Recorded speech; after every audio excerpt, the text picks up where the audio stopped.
Hey, good morning, everybody. 8 minutes after 9 a.m. on this Thursday, March 26th of 2026. Welcome to WSPY's Community Forum program.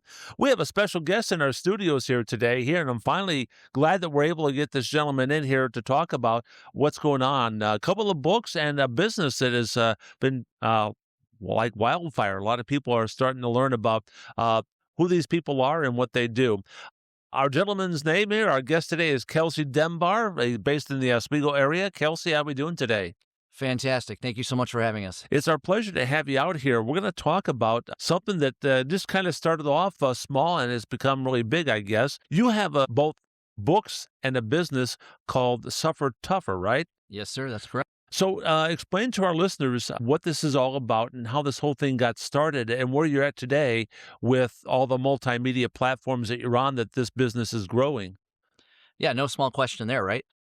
Exactly. So my co-founder and I, Mark, who unfortunately couldn't be here today, but I still say us because we're a unified front. You're a team. We absolutely. And so, yeah, he works in a behavioral center and he's working with people right now. So he couldn't unfortunately be here today, but he's definitely here in spirit. And so Suffer to Tougher came about because the two of us actually went to high school together. So we date back that far. But the funny thing is, we didn't really know each other in high school. We knew of each other. We had similar friends. And through some of those relationships, we got connected after 30 years and we started talking to each other. And he is a support and recovery specialist. So he works with people who are struggling in sobriety, I mean, among other things, but that's kind of like his main focus. And I've been a fitness coach for the last 30 years. And so him and I got in a conversation once because we were like, hey, for people who are looking to lose weight or things like that, like, what are you doing? And I'd tell him, and I'd be like, okay, well, what about you? Like, what do you do with your, patients, customers, clients, whatever you want to call them? And he was like, well, I do some of this. I go, wow. Me too. And so we realized through this conversation that anybody who struggles on the mental side, whether it's addiction or depression or anxiety or PTSD, a lot of the things that we do to coach them up are exactly the same. And so the idea that we got from that was, you know what, we should really put together a book. I had written a couple of books on the fitness side, but nothing really in terms of mental health, mental resilience, things like that. And so we decided that if we put out a book that shows people that no matter what you're struggling with, if you have the same daily habits, daily rituals, and proper mindset, you can overcome any of those adversities. This is fascinating. So you knew of each other in high school, but you weren't like close friends, classmates, nothing like that. So you had divergent paths after high school, it sounds like. But 3 decades or 3-decade plus later, your paths crossed again. You had this conversation, and now you're partners. Yeah, it's actually funny, and Mark tells the story so much better than I do in the fact that when the one gentleman that we were both good friends with connected us after that much time, he was talking to Mark and saying, yeah, you should really have a conversation with Kelsey. And he's like, Kelsey? And he reminded him of who I was, and he goes, he's a fitness coach? At the time that he knew me in high school, I was over 300 pounds. Really? And had really bad self-esteem issues, one day depressed, the next day willing to rip somebody's head off. And I was just in a really bad way in high school. So the idea that I turned into a fitness coach and now I'm coaching other people on attitude, mindset, that type of thing, he was like, we can't be talking about the same person. So when he tells that story, like I said, it's so much funnier. But yeah, that's kind of how it was. We knew each other enough to kind of do the head nod in the hallway because we had similar friends, but that was it. I don't think I ever had a single conversation with him. That's fascinating. And it was this one person that, again, brought the two of you together. You both had this similar conversation about what you do, and now you're working together on, and you're doing more than just writing books here. This is a business that the two of you partnering together, right? Yeah, absolutely. We consider Suffer to Tougher to be a movement. So we're trying to get people to become mentally resilient from anything that they've been dealing with or are currently going through. We actually put out the book Suffer to Tougher and started doing presentations. And when we would do those presentations, the interesting thing was we were getting the same question at the end of our presentation, like, this book is great. Oh. What do you have for my kids? Okay. My kids are really struggling with stuff. So that was my next question, was the response, the feedback you got from the first book that you co-wrote together and co-published. What was that like? Because as you mentioned here, all of a sudden these people started coming back to you with that same question then. Yeah, it was great. The only problem was it was hitting me to my heart every time. And the reason I say that is because, like I previously described, my high school and my childhood was brutal. The only thing I can say good about it is the fact that I learned so much from it and I became resilient by way of trying to move past it. Right. But because of the fact that I had such a soft spot in my heart for kids, honestly, if I was just going with my heart, I would have wrote that book first. Right. And so when I kept putting people off, like, yeah, we're thinking about it, we're going to do this. Yeah, this is something we really want to get into. I was like, it was so hard for me to be patient. And I started talking to this person that has an organization called 71 Reasons. Okay. So a little plug for them. The family lost their son to suicide a couple years back, and the 71 Reasons represents he was jersey number 71, and the tie-in to the jersey number and the reasons. Exactly. Yeah. And so they have an organization. And in talking to her, I thought to myself, you know what? There are kids out there that need this book right now, not 6 months from now, not a year from now. I don't want to get a phone call from somebody saying, I really wish you would have put this book out a year ago when my kid was struggling, and now it's too late. Sure. Yeah. So needless to say, affirm. Right. So Right. we Yeah. financed the book. That's probably the reason why we were waiting the longest, was just to recoup financially from the first book. It's not cheap to do. So we decided we had to put that book out. So we went back to the lab, put that book together, and I'm going to be honest, I'm actually probably more proud of the second book than I am the first. Well, and there's a good reason behind that, because that first book, you never know for sure if you're covering enough of the material that you want to cover. But by the time you have a second book, now you're like, okay, now I know what the next stepping stone is, because that's an invisible one until that first book comes out. And then you say, I can do a second book. Your partner, Mark Rogawa? Yes, sir. Okay, so Mark and Kelsey have this book called Suffer to Tougher, and From Rock Bottom to Real Strength. This is the first book, right? Yes, sir. Okay, the publisher is you, both of you, right? Yeah. Yeah. Self-published. So how long has this book been out then? It hasn't even been a year yet. Not even a year. Wow. So yeah. One anniversary coming up here in the month of June. So the feedback on this one, the books, can you give us an idea about the response on that?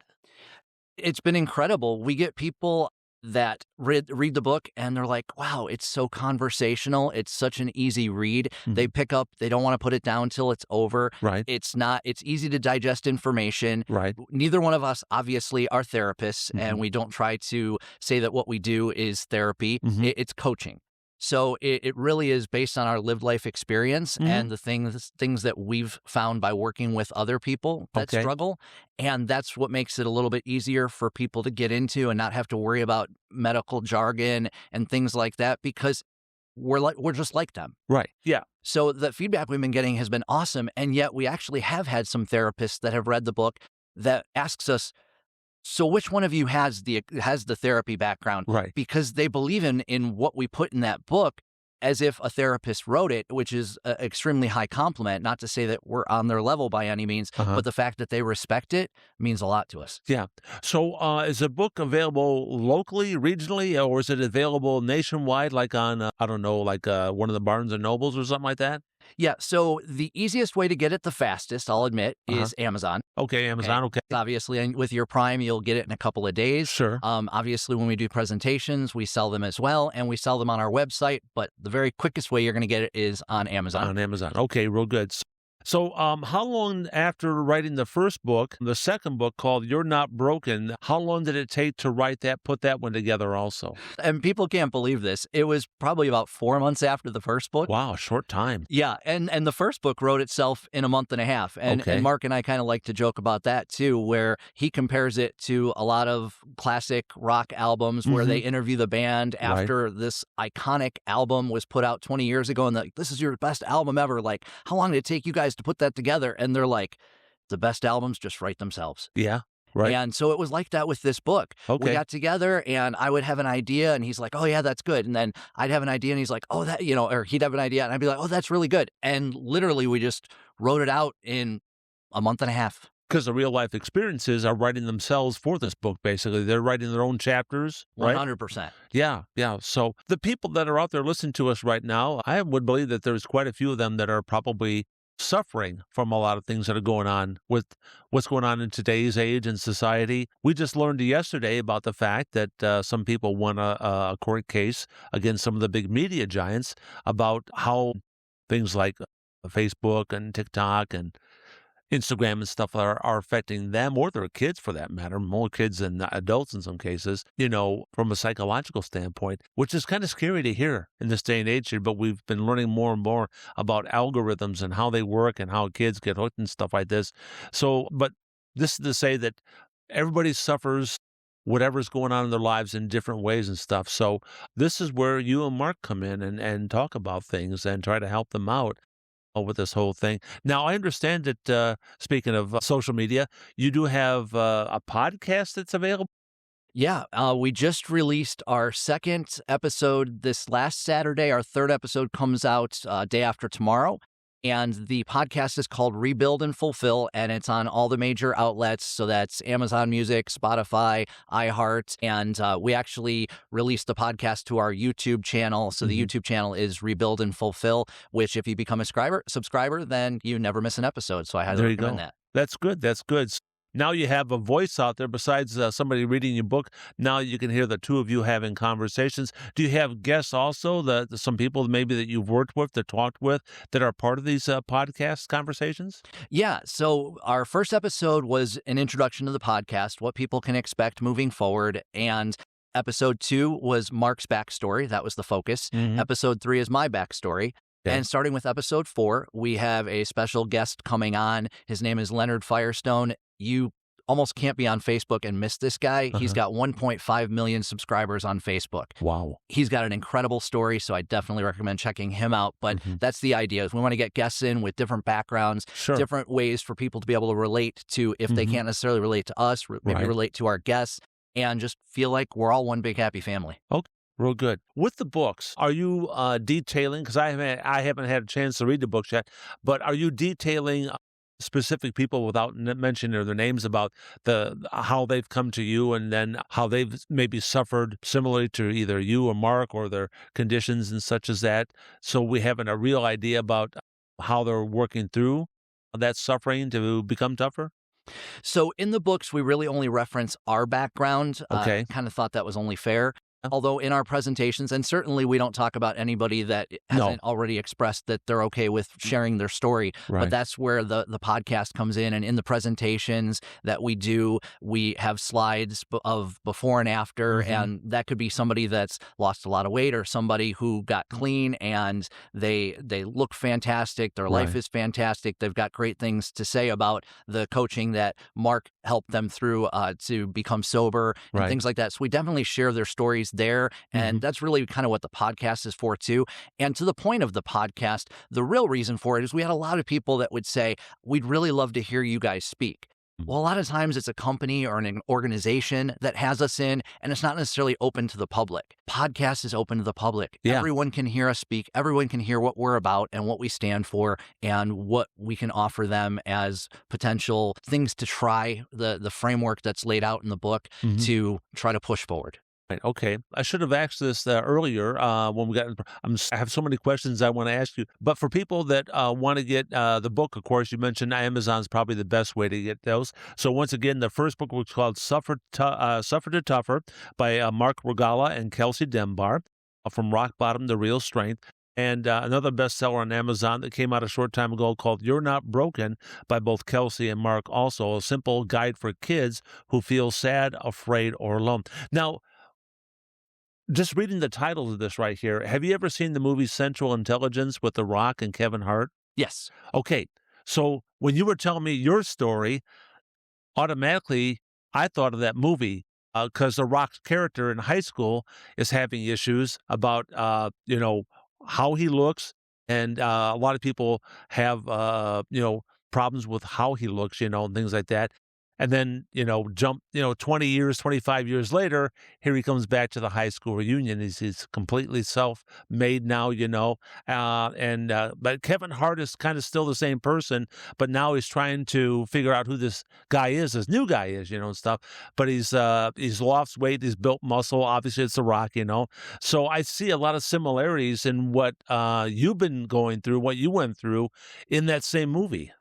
All right, so for everyone listening, that is the first and only time in my life I will probably be compared to The Rock. But I will take it, and everybody who's listening can understand, yes, I was actually compared to The Rock. No, I'm just kidding. But I mean, yeah, I think a lot of people go through that where, Right. High school might be a miserable experience, and either they can let that dictate the rest of their life, Sure. or they can come back from that and have the best life ever because of the tough experiences. We always say that the best opportunity for learning comes from the toughest moments in our lives. Right, exactly. So these are ways, in a way, it's kind of almost self-help, but you and Mark are there to help them in this journey to get back to not necessarily being tough on other people that have had angst against you. It's about that being tougher in life and then developing the skills necessary to overcome whatever those deficits you feel that you're dealing with. Yeah, and actually, I thank you very much for bringing that up, because that really is kind of the crux of what we believe in, is that for people who are struggling, you're tough just to wake up in the morning, just to get going, to make it to work, to make it to school, to be able to function. Right. That is strength. So it's not to say that people who are struggling don't have strength. But what we try to do is help people get to what we call supported strength through the strength thresholds that they're going through in their life. Right. You hit a threshold moment and you got to try and find a way past it. That's what we're helping people with. So it's not from weak to strong, it's from strong to supported strong. Okay, real good. Now we plugged about the book being on Amazon. That's probably the best and quickest way for people to get a hold of the books there. But if people want to get in contact with you and Mark, what's the best way to do that? And do you have a sort of a headquarters area around here? Because I know you're primarily about this movement, but sometimes movements don't have brick and mortar buildings sometimes or addresses. So what's the best way to get in contact with you and Mark and for them to start their journey? Okay, so the best way to reach us directly, suffertotougher@gmail.com is our email. And we actually are doing something special for the WSPY listeners, where we are going to offer free digital copies of either book to anyone who wants to email us, again, at tougher@gmail.com, and just let us know which book you would like, Suffer to Tougher or You're Not Broken, and we will send you a free digital copy. And the first 25 emails I get, I'll also send you an audio copy of Suffer to Tougher, which I'm narrating myself. It takes under 2 hours to listen to. Okay, real good. I got to go back to the high school thing here because you knew of each other, as you mentioned earlier today, but you weren't not necessarily. So when this one person got the two of you back together, did you go back and revisit high school and the perceptions that each of you had of the other, or about the time and what was going through, what you were going through, and how you got onto your personal journeys and then connected back all these years later? Yeah, for sure. And we've done that many times since. And anytime I present with Mark, even though I feel like I've heard all of his stories, I haven't. He's got more, which is why episode 2 is such a popular episode for us, because Mark has got some pretty incredible stories from when he was battling himself with addiction, depression, anxiety, and the things that he had to overcome. It's a fantastic story. And I learn new stuff about him all the time. And so the stories are always ongoing. Right. But like I said, nothing like that first one where he was like, Kelsey? No, he can't be a fitness coach. And but he just hasn't known me for the last 30 years. That's right, exactly. What else about this movement can you tell us about that we haven't talked about already? Because like I said, I've got all these questions that I want to ask you, but I want to find out from you some of the things that you've been surprised about and reaction and feedback from the people that have been a part of this movement, that they become a part of what you and Mark are doing. So most recently, and it has been an incredible experience, is we wrote the book You're Not Broken for children. We wrote it in a language that is digestible for the average 8 to 14-year-old. So anyone from 3rd grade, which we kind of feel is like that sweet spot where kids are starting to experience a lot of things that kids can really struggle with, from bullying to peer pressure to what you alluded to earlier, social media. Right. So there are over 30 chapters in the book, You're Not Broken, each one breaks down into a different type of situation that somebody could be going through, whether it's divorced parents, whether it's moving and having to start over, all those types of things. And so we knew that it would also relate to the high school level, but we wanted to make sure that at least it was in a language that the third graders could understand. What we did not expect. So we had adults that would buy and adults/parents that would buy the book with the intent of giving it to their kids after they read it. Right. And, which is obviously a responsible thing to do. Make sure it's the right content that's appropriate. And that's great. And they would call us or text us saying, I can't believe how great this book is. And our response was always, that's great. I hope it really helps your kids. And we had one person that called Mark and was crying and said, it didn't help my kids. It helped me. So what we really didn't intend on, but was just a happy coincidence, is this is helping full-grown adults deal with some of the childhood trauma that they had that they never really coped with. They just pushed it down, and it's allowing them to get closure from all that stuff. And we just never counted on that, but wow, it's so impressive to hear that the book that was written for children is actually helping adults. Well, here's the thing that I've always had this perception, and I've had this conversation with other people having gone to high school reunions.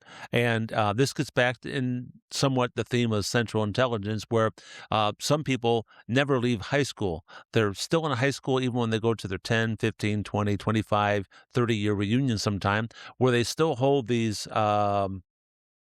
ideas, these conceptions about some of their classmates, that happened back then, and they haven't moved on beyond that. They still see that person as the same person that they were that back then, but they don't realize that that person has changed, for whatever reason, and that's really tough, because when you go to a reunion, you're hoping that people have moved on from some of the negative things that may have happened. You talked about bullying in many instances.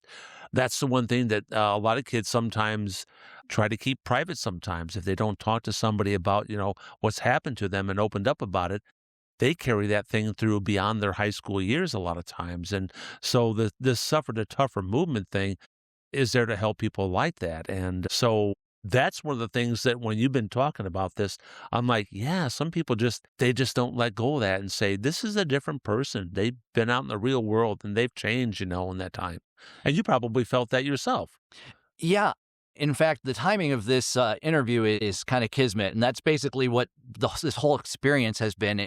One thing opens another opportunity, which opens another opportunity, which just tells Mark and I on a daily basis, we're on the right track. We're doing what we're meant to be doing. And what I mean by the interview happening right now is this Saturday is my backstory. So you're going to hear a lot about of the podcast. So you're going to hear a lot about the bullying that I went through and what my household was like and the things that I struggled with, which I think is a lot of people are going to relate to, at least in parts. And so I like to say that our past shapes us, but it doesn't define us. There you go. Exactly.